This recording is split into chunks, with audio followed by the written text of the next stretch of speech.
오늘은 진정한 변화를 위해 라는 제목을 가지고 말씀 증거하도록 하겠습니다. 제목을 함께 따라 하겠습니다. 진정한 변화를 위해. 새해가 시작된 지도 벌써 열하루이 지났습니다. 여러분, 새해 새로운 계획과 또한 결심들을 어떻게 세워가고 있고 또 그 세운 계획들을 어떻게 잘 지켜가고 계십니까? 새해가 되면 새해 첫날부터 나름대로 생활의 습관들을 새롭게 하기 위해 결단하고 결심한 것들이 많이 있습니다. 많이 하는 것들이 다이어트가 있을 것이고, 또 신앙 성장을 위해서 우리가 매일 성경을 읽고 또 기도하는 생활에 대해서 결단하는 분들이 분명 있을 것입니다. 그 시간들을 여러분 열하루를 지났는데 그동안 어떻게 잘 지켜오셨습니까?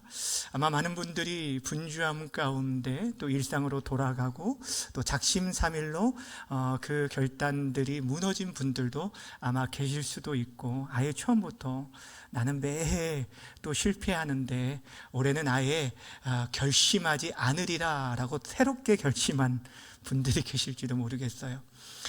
그런데 사랑하는 여러분, 우리 그리스도인들에게 있어서 영적 성장에 대한 결단을 포기하지 말아야 할 이유는 하나님께서 우리에 대해서 기대하시는 바가 있기 때문입니다.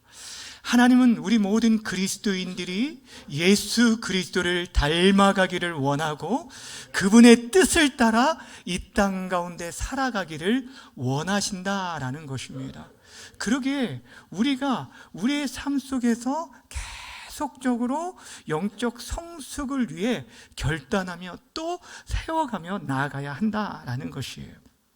사실 여러분의 삶을 한번 돌아볼 때 내 지금의 모습 그대로 하나님 앞에 서기에 전혀 부끄러움이 없다라고 생각하는 사람이 있다면 전혀 변화를 추구하지 않아도 될 것입니다.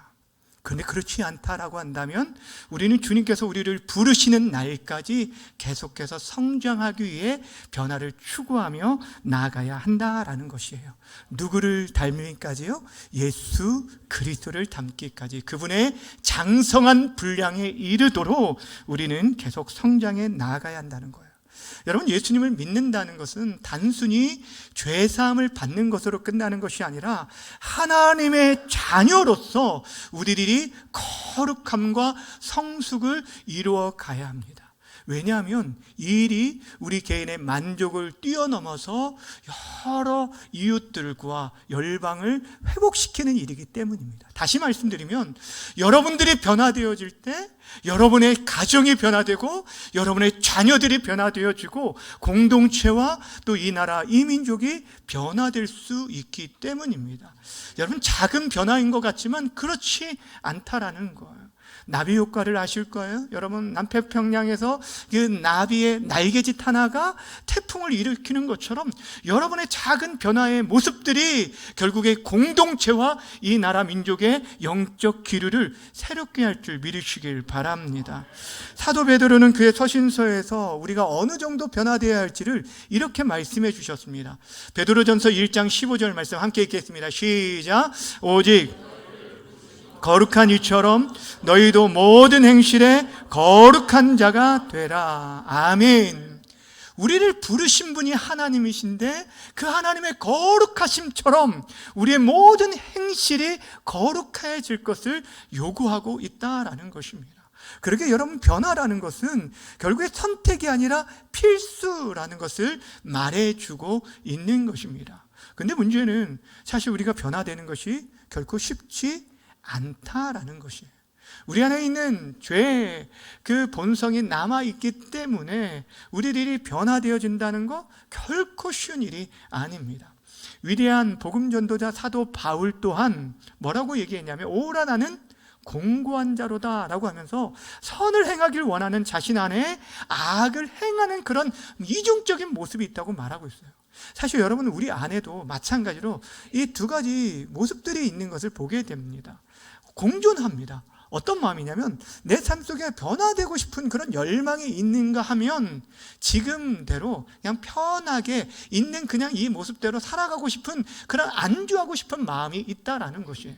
여러분, 왜 변화되기가 힘드냐면 이 변화는 반드시 고통과 수고가 동반되어지기 때문입니다. 그 고통을 감내하기 싫기 때문에 우리들이 변화를 포기하는 일들이 있습니다. 여러분, 연구 결과에 의하면 한 사람이 어떠한 습관, 작은 것이라도 그 습관이 자연스럽게 몸에 배이는 데까지 66일이 걸린다는 그 연구 결과가 있습니다.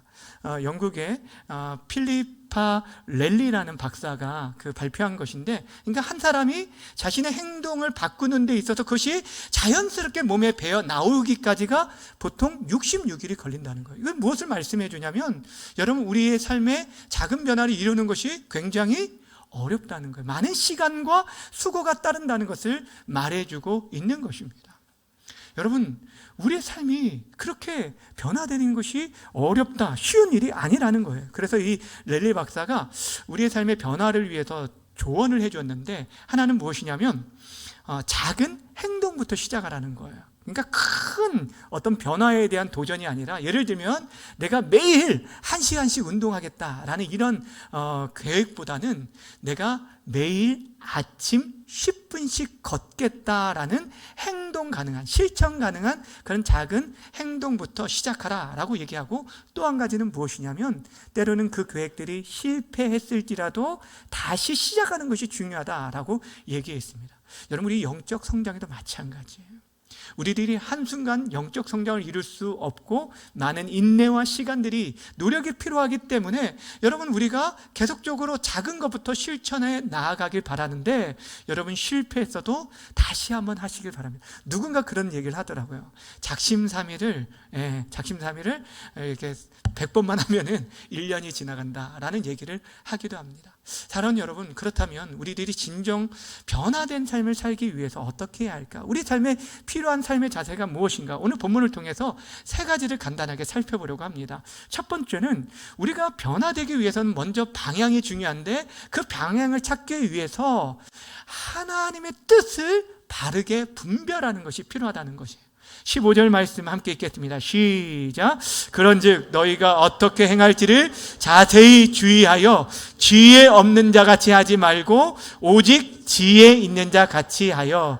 아멘. 우리가 무엇을 행할 때 그것을 주의하여서 행동하는데 지혜 있는 자 같이 하라라고 얘기하고 있습니다.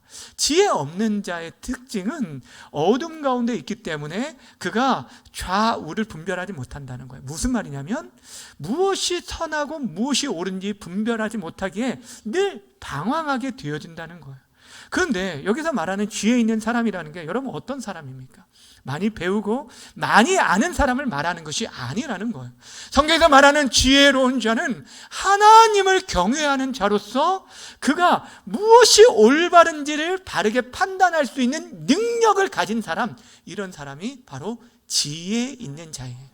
그리고 그 판단조차 하나님의 변하지 않는 말씀을 기초로 하고 그 말씀을 따라 판단하는 자가 진짜 지혜로운 자예요. 그러니까 여러분, 우리가 지혜롭게 살아가기 위해서라도 하나님의 뜻이 무엇인지를 분별할 줄 알아야 돼요. 그래서 오늘 본문 17절이 이렇게 말합니다. 함께 읽습니다. 시작. 그러므로 어리석은 자가 되지 말고 오직 주의 뜻이 무엇인지 이해하라. 아멘. 하나님의 뜻이 어디에 있는지, 나를 향한 하나님의 계획이, 올해 나를 향한 내 삶 속에서 정말 변화되길 원하시는 하나님의 뜻이 무엇인지를 먼저 물어보라는 거예요. 영적 성장을 이루기 위해서 그냥 거대한 계획만 세워주실 게 아니라 정말 내 삶 속에서 구체적으로 하나님께서 바꾸시고 새롭게 하기를 원하시는 것이 무엇인지를 여러분 하나님의 뜻을 물으시기를 바랍니다. 사도 바울은 하나님의 뜻을 분별하며 사는 것이 얼마나 중요한지를 로마서 12장에서 우리 그리스도인들이, 구원받은 우리 그리스도인들이 이 땅 가운데 어떻게 살아가야 할지를 말하면서 가장 먼저 말한 것이, 삶의 예배와 함께 말한 것이 하나님의 뜻을 분별하라라는 것이었어요. 로마서 12장 2절 말씀을 함께 읽겠습니다. 시작. 너희는 이 세대를 본받지 말고 오직 마음을 새롭게 함으로 변화를 받아 하나님의 선하시고 기뻐하시고 온전하신 뜻이 무엇인지 분별하도록 하라. 하나님의 선하시고 온전하시고 기뻐하신 뜻이 무엇인지를 무엇을 통해서 깨달을까요?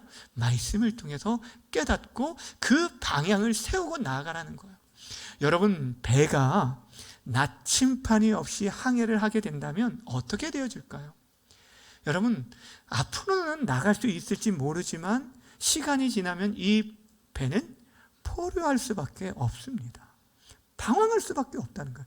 우리 인생이 마찬가지라는 거예요.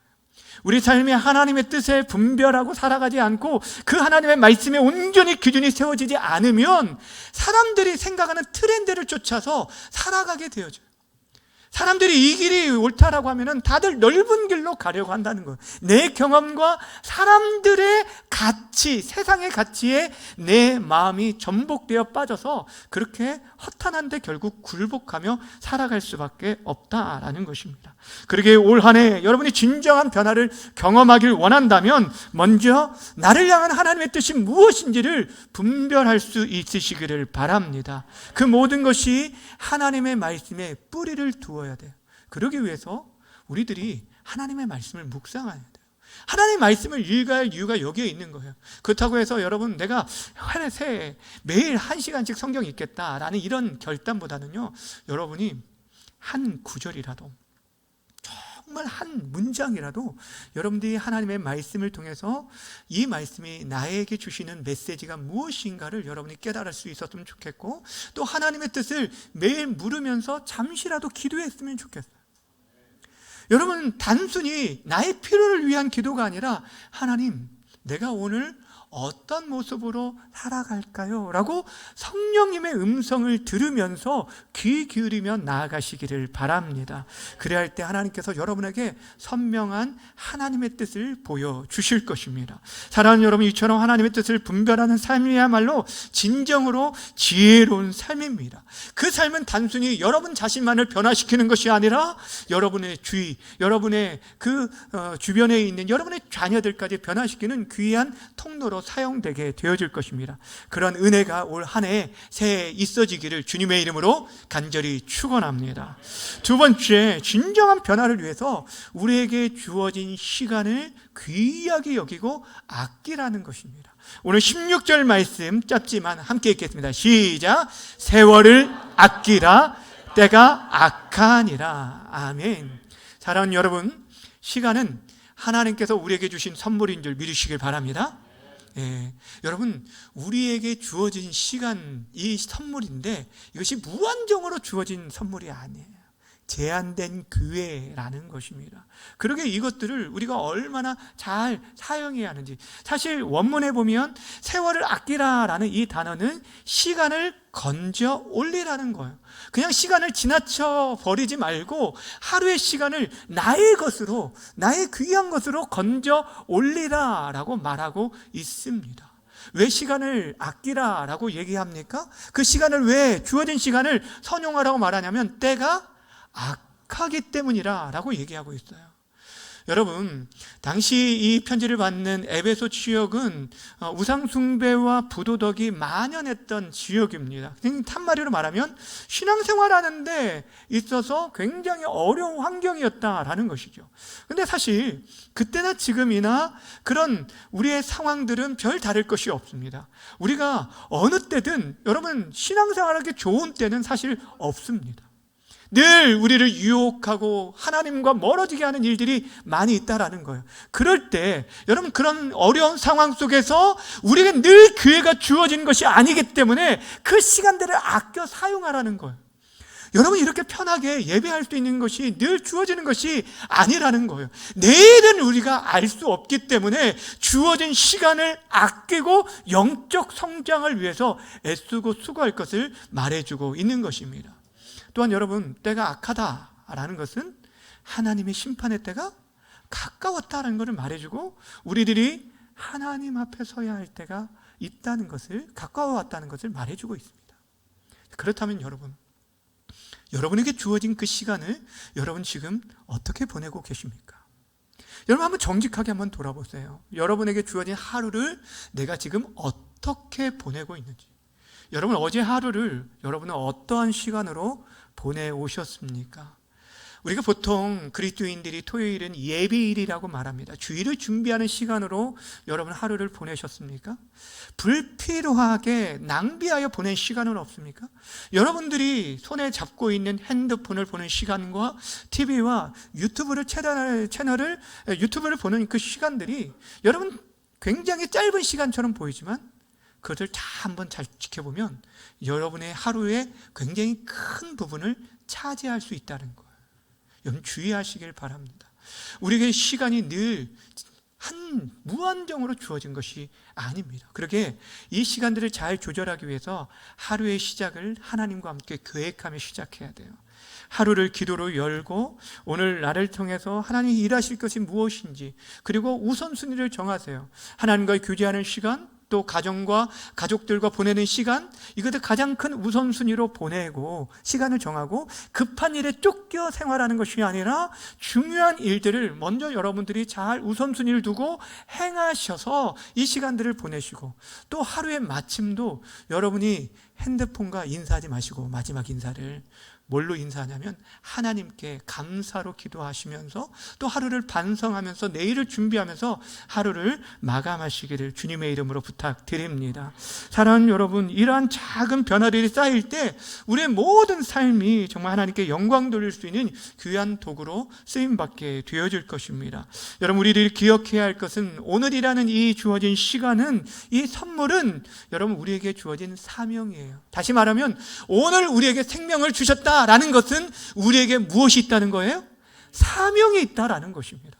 그러게 이 사명을 여러분들이 잘 감당하셔야 돼요.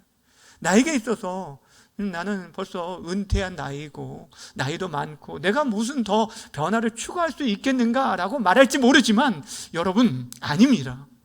우리들이 하나님 부르신 날까지 계속적으로 변화와 그 성장을 추구하며 나아가야 하는 것입니다. 여러분, 며칠 전에 미국의 전직 대통령이었던 지미 카터 대통령의 장례식이 미국에서 있었습니다.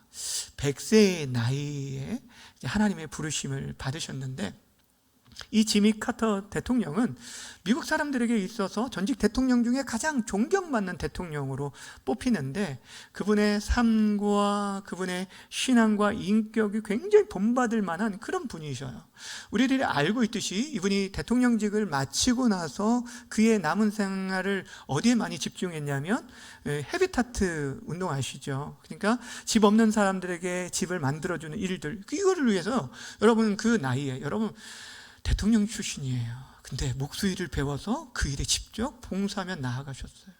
무엇보다 독실한 기독교인으로 잘 알려진 이 카터 대통령이, 여러분 그분이 90이 넘도록 자신이 섬기는 교회에서 뭘로 봉사했어요? 주일학교 교사로 봉사한 일은 우리들이 잘 알고 있는 일입니다. 그분은 끝까지 계속해서 자신의 변화를 추구하고 그리스도를 닮아가는 모습을 드러내면서 많은 사람들에게 그런 선한 영향력을 나타냈기에 지금도 많은 사람이 존경하고 사랑하며 추모하고 있는 것을 보게 됩니다. 사랑하는 여러분, 그렇습니다. 우리의 삶, 우리의 시간이 제한되어 있다는 걸 기억하시고 하나님께서 주어진 이 시간을 귀하게 사용할 수 있기를 부탁을 드립니다. 특별히 오늘 하루를 하나님의 선물로 귀하게 여길 뿐 아니라 세월을 아껴서 계속해서 변화와 성장을 추구하며 살아가는 우리 모든 성도님들 다 되어주시기를 주님의 이름으로 간절히 축원합니다. 마지막 세 번째로, 진정한 변화를 위해 우리의 삶에 방탕한 삶을 벗어버리고 성령 충만함을 받아야 한다는 것입니다. 오늘 본문 18절 말씀 함께 읽겠습니다. 시작. 술 취하지 말라. 이는 방탕한 것이니 오직 성령으로 충만함을 받으라. 아멘. 여기서 술 취하지 말라라는 이 말씀은 단순히 술 이야기만을 말하는 것이 아닙니다. 우리를 방탕하게 하고 하나님을 떠나 살아가게 하는 모든 것들로부터 우리에게 경고를 주는 말씀입니다. 쉽게 말하면 우리가 누구의 지배를 받고 있는가를 지금 묻고 있는 거예요. 술의 지배를 받고 있는가? 성령의 지배를 받고 있는가? 술 취하는 삶이 방탕하는 삶이라고 말했는데, 여러분, 방탕이라는 것이 무엇입니까? 방탕이라는 것은 한마디로 말하면 내 마음대로 사는 거예요.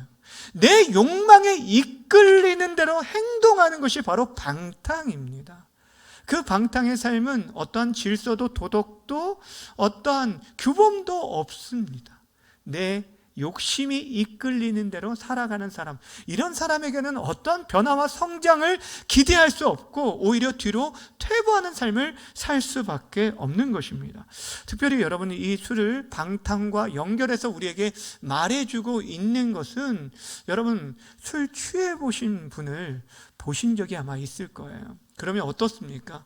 그 술이 그의 모든 이성을 마비시키게 되어집니다. 절제력을 잃어버리게 되니까 결국에 육체적 본능에 따라서 행동할 수밖에 없는 것입니다. 왜 그러냐면, 여러분, 우리 뇌의 전두엽이 하는 역할이 뭐냐면 행동과 감정을 조절하는 중요 역할들을 감당하잖아요. 근데 특별히 충동에 대해서 그것을 절제하게 하는 역할을 전두엽이 하는데, 술을 마시게 되어지면 그 술이 인해서 이 전두엽이 제대로 기능을 하지 못하게 됩니다.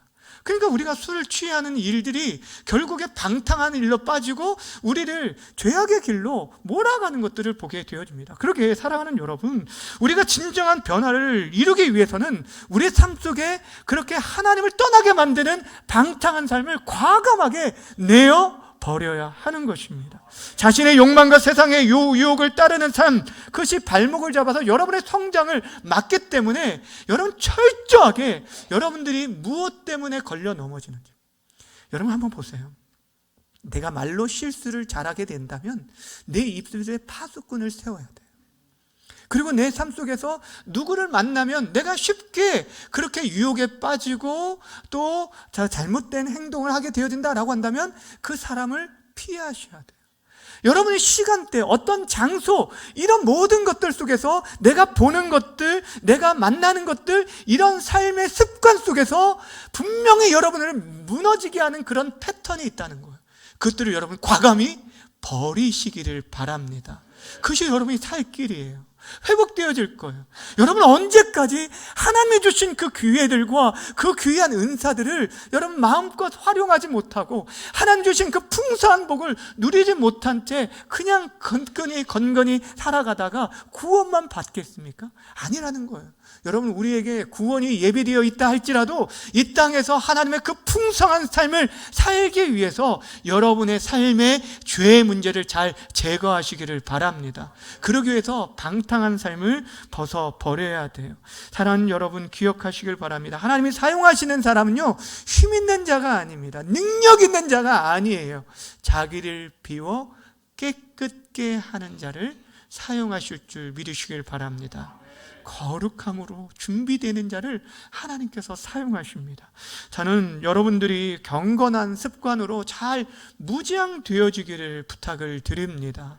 여러분이 성경을 읽고 기도하는 그런 습관들이 여러분 자녀들에게 보여줘서 자녀들이 정말 위급한 어려운 일을 당할 때 여러분들에게 찾아와서 기도를 부탁하고 함께 기도하면서 그냥 뭔 일이 있다고 하면은 같이 놀래가지고 아이고 어떻게 하냐 하면서 이렇게 손소리 치는 것이 아니라 정말 그 문제까지도 하나님 앞에 엎드리고 같이 기도하면서 하나님의 은혜를 경험할 수 있는 그런 은혜, 그런 영적 부모로서의 모습을 보여줄 수 있는 여러분들이 되어지기를 바랍니다. 근데 여기서 한 가지 우리가 더 기억해야 할 게 있습니다. 우리가 진정한 변화를 위해서 단순히 방탕한 삶을 버리는 것만으로 충분하지 않다라는 것입니다. 우리의 변화는 우리의 힘만으로 온전히 이루어질 수 없기 때문에 반드시 성령의 충만함을 받아야 돼요. 사랑하는 여러분, 이것이 너무너무 중요합니다. 여러분, 배에 동력이 없는 그 배는, 동력 자체가 그 배에 없는 것은 바람을 통해서만 움직일 수 있어요. 우리 인생이 그래요. 우리의 변화는 성령의 도우심이 없이는 불가능하다라는 사실입니다.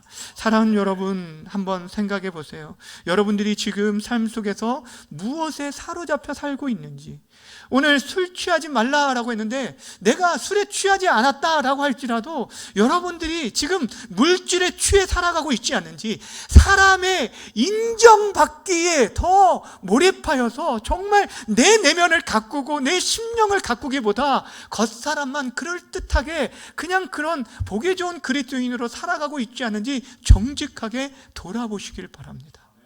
사랑하는 여러분, 성령이 우리 가운데 함께하고 그분이 우리를 주장해 주실 때만이 성령의 진정한 열매가 맺히게 돼요. 사람이 추구하는 열매가 아니라, 사람이 애써서 그냥 만들어내는 그런 내가 내 힘으로 만들어낸 열매가 아니라, 성령께서 역사하실 때 우리 안에 사랑, 희락, 화평, 오래 참음, 자비, 양성, 충성, 온유, 절제와 같은 이런 성령의 아름다운 열매가 맺혀지게 되어질 것입니다. 그러게 성령 충만함을 받기 위해 날마다 성령과 교제하는 시간을 가지셔야 돼요. 왜 말씀과 기도에 대해서 여러분 매번 설교도 들을 때 똑같지 않습니까? 왜 결론은 늘 말씀과 기도로 끝나냐면 그 외에는 여러분 다른 어떤 능력이 나타날 수가 없어요. 성령의 은혜를 힘입기 위해서는, 우리들이 말씀의 기준과 하나님의 능력을 임입기 위해서는 말씀과 기도의 삶이 우리 안에 절실히 필요하다는 거예요. 사랑하는 여러분, 성령 충만함은 단번에 이루어진 것이 아닙니다. 매일 지속적으로 우리의 삶을 헌신하며 내어드릴 때 가능하다는 사실을 기억하시길 바랍니다. 그래서 오늘 본문에 보면 성령으로 충만함을 받으라 라는 이 말씀이 현재형으로, 헬라어 현재형으로 쓰여 있어요. 이 말씀은 과거의 충만함으로 충만함이 끝난 것이 아니다는 거예요. 계속해서 이 충만함을 이루어갈 것을 우리에게 요구하고 있는 말씀입니다. 우리 삶의 방탕을 내어버리고 성령으로 충만함을 받아서 점점 그리스도 예수를 닮아가고 이 시대 하나님의 귀한 도구로 쓰임받는 저 여러분 모두가 되어지기를 주님의 이름으로 간절히 축원합니다. 주 안에 사랑하는 여러분, 새해가 시작되었습니다.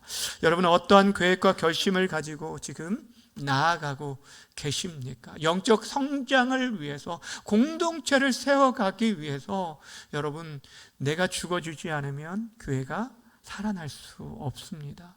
우리의 영적 성장을 이룰 때 우리의 초점은 예수 그리스도가 되어야 합니다. 그분이 우리를 구원을 위해서 자신의 모든 것들을 내어내리시고 십자가를 통해서 우리에게 사랑을 보여주시고 우리의 구원을 이루셨던 것처럼, 우리 자신을 부인하고 자기 십자가를 지고 따를 때만이 우리가 이 땅의 남은 생에 진정한 그리스도인으로 살아갈 수 있게 되어질 것입니다. 여러분의 변화는 우리 자신만을 위한 것이 결코 아닙니다. 여러분이 변화되어져야 여러분의 자녀들에게 소망이 있고 이 나라 대한민국에 소망이 있을 줄 믿으시길 바랍니다. 하나님께서 오늘이라는 귀한 날을 우리에게 주신 것은 단지 하루를 살아가게 하기 위함이 아니에요. 우리에게 맡겨진 사명은 정말 감당하라는 거예요. 매일매일 성령 충만함 속에서 하나님께서 주신 이 기회의 시간들을 여러분 잘 선용하시고 영적 성숙과 거룩함을 이루는 귀한 시간들로 만들어 가시기를 바랍니다. 그래서 우리 교회 공동체가 올 한 해 정말 서로가 함께 세워지고 성장하고 하나님의 동역자로 세워져서 하나님의 기쁘심이 되어지고 하나님의 나라를 이루어가는 귀하고 복된 한 해가 되어지기를 다시 한번 주님의 이름으로 간절히 축원합니다. 기도하겠습니다. 말씀을 붙들고 함께 기도하며 나아갈 때 여러분 우리에게 정말 하나님께서 원하시는 삶의 모습이 무엇인지를 조용히 묵상하면서 기도하셨으면 좋겠어요. 하나님 말씀하여 주십시오. 작년과 올 한 해 내 삶 속에서 정말 변화되길 원하시고 달라지길 원하는 삶의 모습들, 내가 과감히 지금 떠나야 할 그런 모습들이 있다면 하나님 내가 버리게 해 주십시오. 내 힘으로 내 능력으로 안 되는데 성령 하나님 도와주시고 이끌어 주옵소서. 하나님의 뜻을 분별하고 말씀과 기도로 깨어있는 한 해가 되게 해달라고, 게으름과 나태함에서 벗어나서 우리 삶의 경건한 습관으로 무장되어지는 한 해가 되게 해달라고 우리 이 시간 주여 한번 부르고 기도하며 나가도록 하겠습니다.